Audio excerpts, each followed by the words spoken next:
We have a rocket out there with an E30 and a 7-second delay with a parachute motor eject. This is a first flight heads up. The rocket is 3D printed.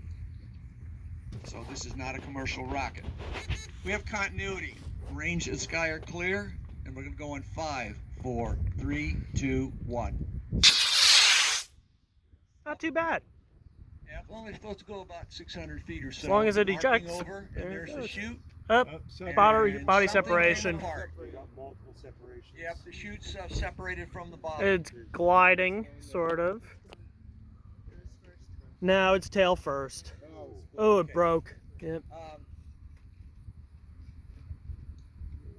All right. When we get it back, you're not going to know what to do. So it's going to dance for a while up there. Yeah, pads are clear. Now, when you go out